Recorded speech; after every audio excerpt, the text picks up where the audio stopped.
Welcome to ding dong 2.0. నాను మీ జోగినండి వచ్చాను. జై బోలో గణేష్ మహారాజ్కి జై. వినాయకుడికి నాయకుడికి తేడా ఏంటంటే ప్రజలు భక్తి శ్రద్ధలతో వినాయకుడిని పూజించి నిమజ్జనం చేస్తారు. నాయకుడైతే ప్రజలను పీల్చి పిప్పి చేసేసి వాళ్ళనే నిమజ్జనం చేసేస్తాడు.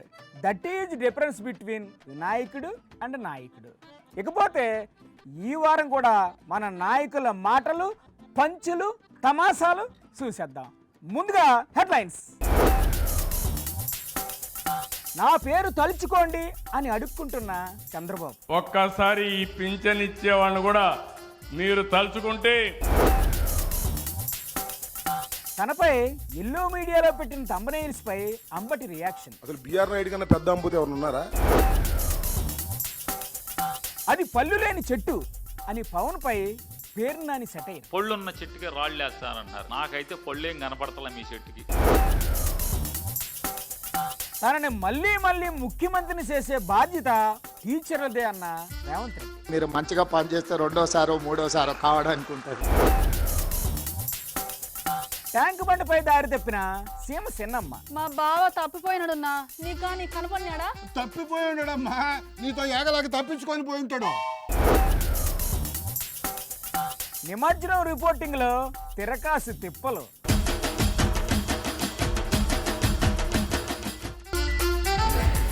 మీకు స్వర్గం తెలుసా, నరకం తెలుసా? నరకంలో యమధర్మరాజు ఏమి చేస్తాడో తెలుసా? అక్కడ పాపులను సలాసలా కాగే నూనెలో వేయిస్తారు, సూదులతో గుచ్చుతారు అని రాజంపేట వెళ్ళి సందమామ కథలు చెప్తున్నారు ముఖ్యమంత్రి చంద్రబాబు గారు.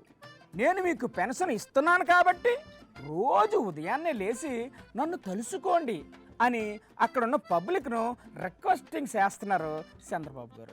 నమస్తే గురుగారు, చెప్పండి సార్. మీరు కూడా ఒక విషయం గుర్తుపెట్టుకోవాలి. ఏం గుర్తుపెట్టుకోవాలి సార్? ఎప్పుడైనా మనం అన్నం తింటా ఉంటే ఒకసారి తలుచుకుంటాం. అవును సార్, అప్పుడప్పుడు అన్నం తింటుంటే పొలమారుతుంది.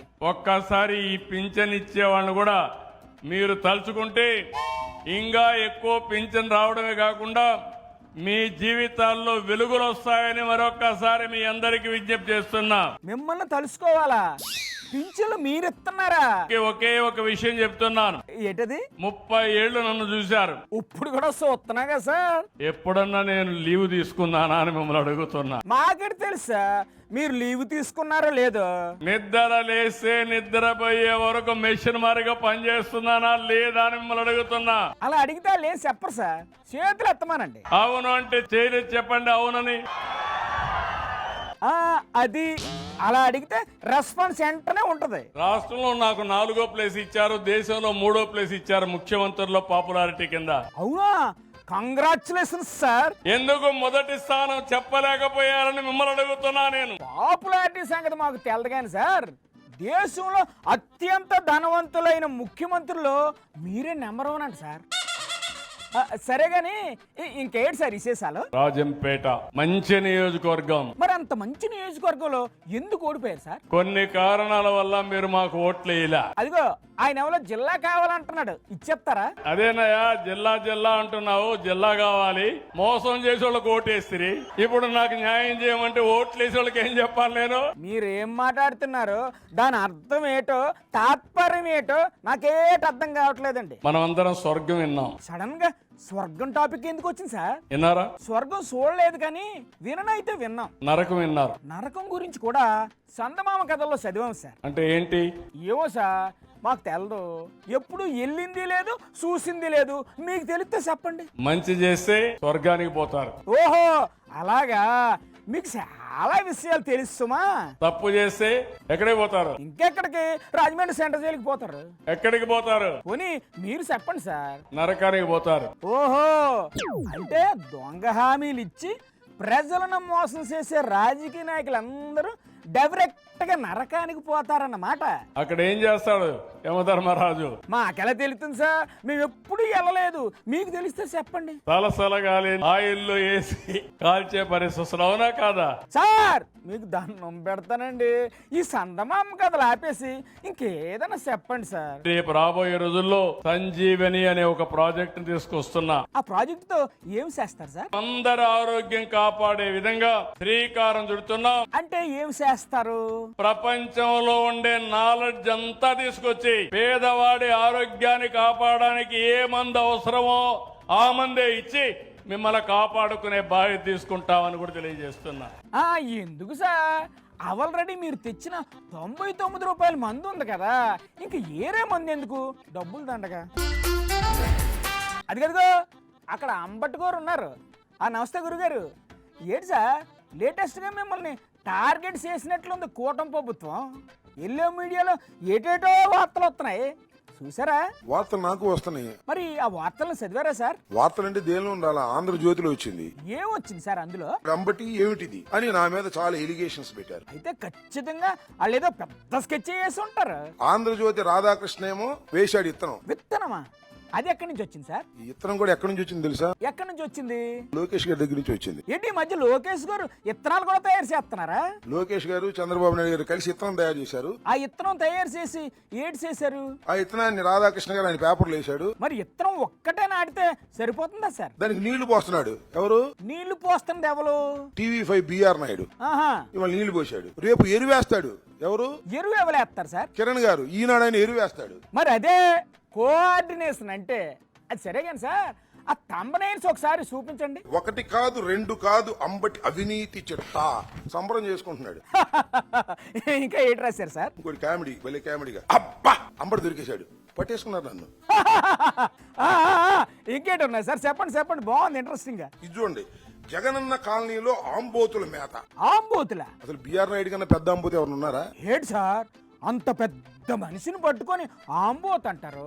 ఆయనకు గన కోపం వచ్చిందంటే ఎంతకైనా తగ్గిస్తారు.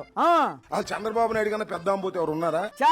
ఊరుకోండి సార్, చంద్రబాబు గారిని పట్టుకొని ఆంబోత్ అంటారేంటి? ఎక్కడ పడితే అక్కడ మేసే బ్యాచ్ కదా ఇది. మేస్తే మేసారులేండి, ఇప్పుడు అవన్నీ ఎందుకు? అసలు మిమ్మల్ని ఆంబోతులు అంటే చాలా పొరపాట్లే. ఆంబోతులకు ఆవుల్ని సప్లై చేసే బ్యాచ్ ఇది. ఆంబోతులకు ఆవుల్ని సప్లై చేసే బ్యాచ్ ఇది. అవునా? ఏమో సార్ మాకు తెలదు. ఇవాళ TV5 వరకే చూసాం. రేపు మా కిరణ్ బాబాయ్ వస్తాడు. కిరణ్ బాబాయ్? ఈనాడు. ఓహో, అర్థమైపోయినా సార్, అర్థమైపోయినది. ఇంకా కొన్ని ఉంటాయి యూట్యూబ్లు. అంబటికి అరెస్టుకు రంగం సిద్ధం. పండగ చేసుకుంటున్నారు వీళ్ళ దుంపదెగ. ఇదంతా ఆ రెడ్ బుక్ ఎఫెక్టే అంటారా? ఎన్ని ఎర్ర బుక్, రెడ్ బుక్, ఈ బుక్లు చాలా చూసాం. రెడ్ బుక్ అంటే మీకు భయం లేదా గురుగారు? నీ రెడ్ బుక్ కి నా కుక్క కూడా భయపడదని చెప్పాను, ఇప్పుడు కూడా భయపడదని చెప్తున్నాను. నీ రెడ్ బుక్ కి, నీ అరెస్ట్ కి భయపడకపోతే మీ కుక్క మీద కూడా ఏదో ఒక కేసు పెడతారు గురుగారు. ఎందుకైనా మంచిది జాగ్రత్తగా ఉండండి. ఇంటి పేరు కస్తూరి వారు, ఇంట్లో గబ్బిలాలు కంపు అన్నట్టుంది పవన్ కళ్యాణ్ గారు పరిస్థితి అని దెప్పి పొడుతున్నారు పేరు నాని గారు. ఒక్కసారి తన క్లోజ్ ఫ్రెండ్స్ అయిన మోడీకి, అమిత్ షాకి ఫోన్ కొడితే 2 మేజర్ ప్రాబ్లమ్స్ క్లియర్ అయిపోతాయి కదా, ఓ పాలి ఫోన్ చేయొచ్చు కదా అని రెచ్చగొడుతున్నారు. నమస్తే సార్, ఏంటి సార్ పరిస్థితి? తెలుగుదేశం పార్టీ అయితే ప్రపంచవ్యాప్తంగా ఉంది. ఓహో, ఏడు ప్రపంచవ్యాప్తంగా విస్తరించేసిందా ఆ పార్టీ? అంతర్జాతీయ పార్టీ అది. టీడీపీ అంతర్జాతీయ పార్టీ అయితే మరి జనసేన ఏంటి సార్? వీరిది జాతీయ పార్టీ కింద నిన్న డిక్లేర్ చేశారు పవన్ కళ్యాణ్ గారు. అంటే ఎవరికి వాళ్ళు అనౌన్స్ చేసేసుకున్నారా? సరిపోయారు ఇద్దరును. సరే సరే, ఇంకేంటి సార్ విశేషాలు? స్టీల్ ప్లాంట్ గురించే మనం మాట్లాడుకుందాం. ఏముందని మాట్లాడుకోవడానికి, మెల్లిమెల్లిగా శాప సుట్టేస్తున్నారంట కదా. 42 విభాగాలు ప్రైవేటీకరణ చేస్తూ టెండర్లు పిలిచారు. మరి పవన్ గారు ఏడు చేస్తున్నారు సార్? స్టీల్ ప్లాంట్ ఆయనే నిలబెట్టారంట కదా. మరి స్టీల్ ప్లాంట్ నుంచి చూడటానికి వెళ్ళొచ్చు కదా మీరు. ఇదిగో మీరు ఇలా ఫిట్టింగ్లు పెట్టబాకండి సార్. ఎందుకు వెళ్ళలేదు అని అలా నిలదీస్తారేటండి? ఆయనకి ఇంక ఏ పనులు ఉండవా ఏంటి? ఖాళీగానే ఉన్నారుగా. ఖాళీగా ఎక్కడున్నారు సార్? చాలా బిజీగా ఉన్నారు. ఋషికొండ ప్యాలెస్ అంతా మొత్తం అంగుళం సీలింగ్లు కానీ అన్ని చూసుకొచ్చారు కదా. అవును, చూడొద్దా రుషికొండ బిల్డింగ్? రెండోసారి దాన్ని మళ్ళీ చూసుకునే బదులు స్టీల్ ప్లాంట్కి వెళ్ళి మీరు ఎందుకు సందర్శించలేదు? అరే ఏంటి సార్ మీరు స్టీల్ ప్లాంట్కి వెళ్ళి ఆయన ఏడు చేయమంటారు? ఫ్యాక్టరీ అంతా కలిగి తిరిగి ఆ 1000 మంది ఉద్యోగస్తుల మధ్య ఆ అనుభూతి ఎంత గొప్పగా ఉండేది, అక్కడ పొందొచ్చు కదా. అమ్మా ఆశ దోశ మీరు ఎంత రెచ్చగొట్టినా ఆయన మీ బొట్లో పడరండి. అక్కడికి వెళ్లకుండా మీరు ఇక్కడికి ఎందుకు వెళ్ళారు? ఇక్కడ పిచ్చి ఊడిపోయిందని చూడటానికి వెళ్ళారు సార్. వైజాగ్ కి ఏం చేశారు మీరు? ఏమీ చేయలేదా? ఏమి చేయలే. స్టీల్ ప్లాంట్ కూడా ఏమీ చేయలేదంటారు ఏంటి కొంపదీసి? 42 విభాగాల టెండర్లని రద్దు చేయించండి పవన్ కళ్యాణ్ గారు. ఎలా చేస్తారు సార్? 2 ఎంపీలు ఉన్నారు కదా, ఉన్నారు. అయితే ఆ ఇద్దరితో మీరు చెలరేగిపోండి పార్లమెంట్ లో. అబ్బా భలేరికి చెప్తున్నారే. రెచ్చిపోవడం, సెలరేగిపోవడం, ఊగిపోవడం, పూనకాలు రావడం అంతా ఎన్నికల ముందే. ఇప్పుడు అంతా కూల్ కూల్. ఆయుధాల చేతబూని రోడ్ల మీదకి రండి అన్నారు. అవునా? వామ్మో, ఏదో పెద్ద ప్లాన్ లోనే ఉన్నట్టున్నారుగా. ఆయుధాలు చేతబూని రోడ్ల మీదకి వచ్చి ఏం చేయాలి? ఏం చేస్తారు సార్ ఆ ఆయుధాలతో? ఆయుధాలు చేతబూని యూరియా ఇప్పించండి అని చెప్పాలి కదా. Sir this is too much. ఎవరిని అడగమంటారు యూరియా ఇవ్వమని? మీకు మోడీ గారు బాగా క్లోజ్ అని చెప్తున్నారు మీరు. అవును గురుగారు, కేంద్ర ఇంటెలిజెన్స్ సంస్థలు కూడా ఆయనకు బాగా తెలుసు. అమిత్ భాయ్ బాగా క్లోజ్ అని చెప్తున్నారు మీరు. అబ్బో మామూలు క్లోజ్ కాదండి బాబు. రోజు సాయంత్రం పూట ఇద్దరు ఫోన్లో మాట్లాడుకుంటారంట. మోడీ భాయ్ అమిత్ భాయ్ మాకు ఇక్కడ యూరియా లేదని చెప్పి ఫోన్ ఎందుకు చేయరు అని అడుగుతున్నాను. అనండి సార్ అనండి. మీకు పవన్ గారిని చూస్తే నవ్వులాట అయిపోయింది. పొళ్ళున్న చెట్టుకి రాళ్ళు వేస్తానన్నారు. మరి ఎందుకు సార్ అందరూ ఆయన మీదకి రాళ్ళేస్తారు? నాకైతే పొళ్ళేం కనపడతలే మీ చెట్టుకి. అబ్బా మీరు ఊరుకోండి గురుగారు. ఆ సుగాలి ప్రీతి కేసులో పవన్ సార్ను సోషల్ మీడియా దుమ్మెత్తిపోతుంటే ఇప్పుడు మీరు వచ్చి పల్లేవి సెట్టేది అంటారేటండి? ఇది ఏమన్నా బాగుందా? రెండోసారి మూడోసారి కూడా తనే ముఖ్యమంత్రిగా ఉండాలని తన మనసులోని మాట బయట పెట్టేశారు సీఎం రేవంత్ రెడ్డి గారు. తనని మళ్ళీ మళ్ళీ ముఖ్యమంత్రిని చేసే బాధ్యత ఉపాధ్యాయులదేనని అంటున్నారు. నమస్కారం సార్. అది చెప్పండి సార్. ఒక్క మాట చెప్పదలుచుకున్నా. చెప్పండి సార్. ఏటా మాట? కేజ్రీవాల్ ఢిల్లీలో రెండోసారి మూడోసారి ఎందుకు ముఖ్యమంత్రి అయ్యిండు? ఓహో కేజ్రీవాల్ గురించి చెప్తున్నారా? వాకే వాకే. మొదటిసారి ఒక పరిస్థితిలో అయింది. మరి రెండోసారి మూడోసారి ఎలా అయ్యారు సార్ ఆయన ముఖ్యమంత్రి? రెండోసారి మూడోసారి వారు ముఖ్యమంత్రి కావడానికి ప్రధానమైన కారణం ఆయన విద్యలో తీసుకొచ్చిన సమూలమైన మార్పులు. ఎందుకే మీరు ఏం చెప్పదలుచుకున్నారు సార్? నాకు కూడా కొంచెం స్వార్థం ఉంది. మీకు కూడా స్వార్థం ఉందా? ఏటా స్వార్థం? మీరు మంచిగా పనిచేస్తే రెండోసారో మూడోసారో కావడానికి ఉంటుంది. ఓహో అలా లింక్ పెట్టారా? మరి రెండోసారి మూడోసారి ముఖ్యమంత్రి కావడానికి మీరేంటి చేస్తారు? నేను కష్టపడతా. ఎలా కష్టపడతారు? నేను కూడా మీతో పాటు పనిచేస్తా. వాళ్ళు చేస్తారు కదా సార్, మళ్ళీ మీరెందుకు పని చేయడం? నేనేం పని చేయను. నేను ఫామ్ హౌస్ లో అనుకుంటా మిమ్మల్ని కష్టం చేయమని నేను చెప్తలేదు సార్. మధ్యలో ఈ ఫామ్ హౌస్ ఎందుకు వచ్చింది సార్? కావాలని అన్నారా ఫ్లోలో అన్నారా? 1956లో మొట్టమొదటి ఐటీఐలు ప్రారంభించారు. అవును కరెక్ట్. అప్పుడు ప్రారంభించిన సిలబస్ ఇంకా 2025 కూడా మనం అదే సిలబస్ చేస్తున్నాం. ఏంటుంది సార్ ఇప్పుడు ఐటీఐలో కొత్తగా చేర్పించాల్సిన syllabus? Diesel mechanic, fitter, plumber, electrician అని. డీజిల్ మెకానిక్ ఏంటి చేస్తాడు సార్? డీజిల్ మెకానిక్ అని అందులో చేరి అంబాసిడర్ కారు నేర్చుకుంటున్నాడు. అది నేర్చుకుంటే బయటకు వచ్చాక పని దొరుకుతుందా? బయటకు వస్తే అంబాసిడర్ కారు లేదు రిపేర్ చేయడానికి. బెంచ్ కారు BMW వచ్చి. అయ్యో మరి ఎలా సార్? అంబాసిడర్ కారు రిపేర్ చేయాలంటే ఫామ్ హౌస్ కి వస్తే తప్ప ఇంకేడా అంబాసిడర్ కారు దొరుకుతలేదు. మళ్ళీ ఫామ్ హౌస్ టాపిక్ లోకి వెళ్ళిపోతున్నారు మీరు. మీరు కావాలని అంటున్నారు, ఫ్లోలో అంటున్నారు, మాకేటి అర్థం కావట్లేదు. సరే సార్ ఇంకొంటా. నమస్కారం.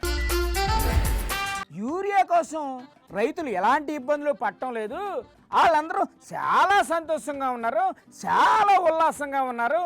కావాలనే కొందరు ఫేక్ వార్తలు రాస్తున్నారని అలాంటి వాళ్ళ తోకలు కట్ చేసేస్తామని వార్నింగ్ ఇస్తున్నారు బాబు గారు. ఓ పైలట్ చూడండి. సోషల్ మీడియా ఉందని మీ ఇష్టానుసారంగా వాగితే మీ సమాధానం ఇవ్వాలన్నిటికీ ఏంటి సోషల్ మీడియాకి వార్నింగా?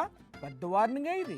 అలాంటి వాళ్ళని ఏం చేయాలో పగడ్బందీగా ఆలోచిస్తాం సార్. అక్కడ యూరియా దొరక రైతులు ఇబ్బంది పడుతున్నారని వార్తలు వస్తున్నాయి సార్. తప్పుడు వార్తలు రాస్తే మాత్రం కబద్దార్ జాగ్రత్తగా ఉండండి. వామో ఇది కూడా చాలా పెద్ద వార్నింగే. ప్రభుత్వం దగ్గర మాత్రం తోక తిప్పితే తోక కట్ చేస్తాం. అంటే ఆ వార్తలన్నీ ఫేకే అంటారా? కావాలని ఇలాంటి న్యూస్ చేస్తే వాడిని తీసిపోయి బొక్కలో పెట్టి పనిష్ చేస్తాం.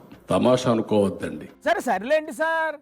ఆడలేక మధ్యలో వాడన్నట్లు కావలసినంత యూరియా సప్లై చేయలేక సోషల్ మీడియాపై పడి ఏడుస్తున్నారు అంటున్నారు వైఎస్ఆర్సీపీ నాయకురాలు ఆర్కే రోజా గారు. నమస్తే మేడం.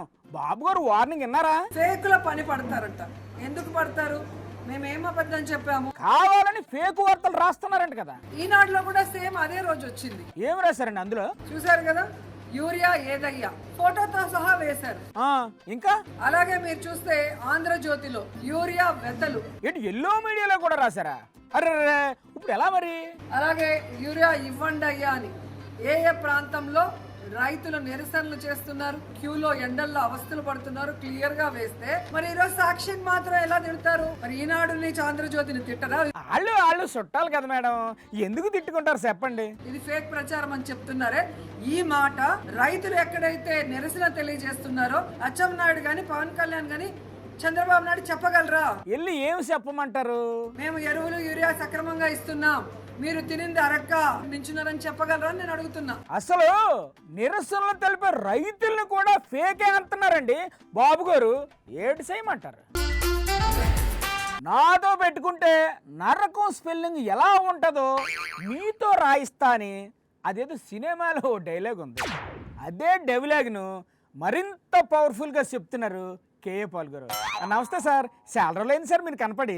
అందరికంటే ధనవంతుడైన ముఖ్యమంత్రి మన చంద్రబాబు నాయుడు గారు. అవును సార్, అది మరి ఆయన టాలెంట్. ఇప్పుడు రాష్ట్ర పరిస్థితి ఎట్లా ఉందో ఈ ధనమైన ముఖ్యమంత్రి గారికి తెలియట్లేదు. తెలుసుకొని మమ్మల్ని ఎటు చేయమంట? చంద్రబాబు నాయుడు గారు మీకేమైంది? ఆయనకి ఏమైంది సార్? గుండ్రాలుగా బ్రహ్మాండంగా తిరుగుతుంటే నా జోలికి మీరెందుకు వస్తున్నారు? ఇటు మీ జోలికి వస్తున్నారా? మీరేంటో తెలిసి కూడా మీ జోలికి వస్తున్నారంటే అంత ధైర్యం ఎలాగొచ్చింది సార్ బాబు గారికి? దమ్ముందా? దేనికి దమ్ము? మోడీ మెడలు వంచి బిల్లు పాస్ చేయించిన కేఏ పాల్ జోలికి మీరు రావడానికి దమ్ముందా? ఇటేటి మీరు మోడీ మెడలుంచారా?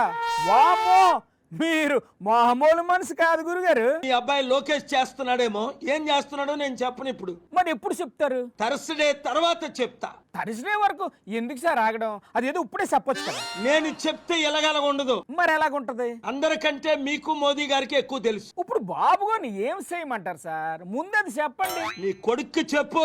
ఎవరికి? లోకేష్ కా? చెప్పకపోతే ఏడు చేస్తారు సార్? స్టార్ట్ చేసేనా?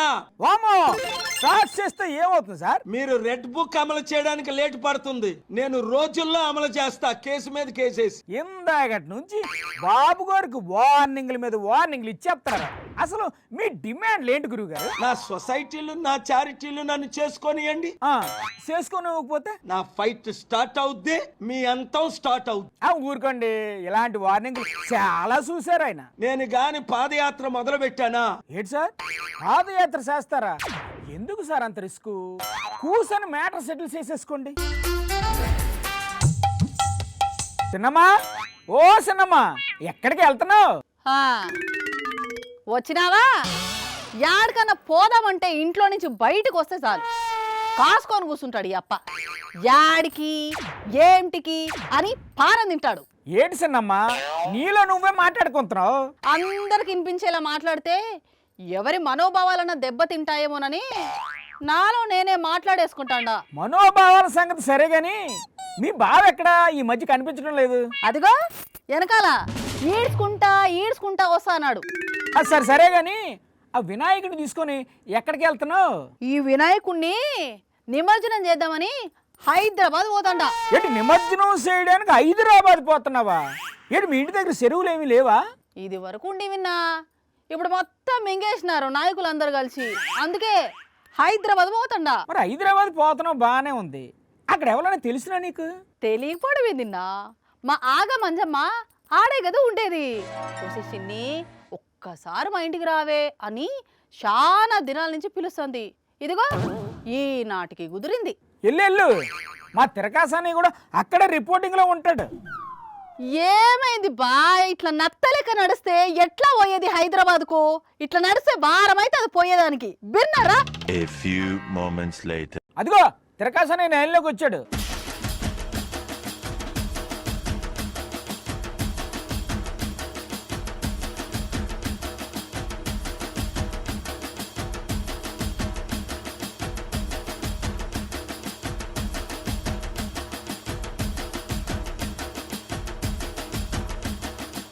తిరకాసానియా, అక్కడ ఎలా ఉంది పరిస్థితి? జోగన్న, ఇక్కడ భక్తుల సంబరాలు అంబరాలు నడుతా ఉన్నాయి. పెద్ద పెద్ద వినాయకుల్ని కేరళలో తీసుకెళ్లి నిమజ్జనం చేస్తా ఉంటారు. ఎవరుమా నువ్వా? ఏంటంటే చొక్కా పట్టుకొని వాగుతా ఉన్నావా? ఇక్కడ నేనేం చేస్తున్నా కనిపిస్తున్నా నీకా? మా అంజమ్మ కనపడినదన్నా ఇందాక నాతోనే వచ్చినది ఈ జనంలో యాన్న తప్పిపోయిందిన్నా. అంజమ్మ ఎవరుమా? అదే అన్నా, పొట్టిగుంటది, తెల్లగుంటది, కాళ్ళ కడియాలు ఉంటాయి, ఇంత పెద్ద జుట్టు ఉంటది. అంజమ్మ లేదు, అమృతాంజం లేదు, పోవమ్మా. నువ్వు ఒకదాన్ని దొరికావు నాక. నేను ఇక్కడ రిపోర్టింగ్ చేసుకుంటుంటా. ఏందిన్నా అడుగుతుంటే అట్లా కసురుకుంటున్నావు?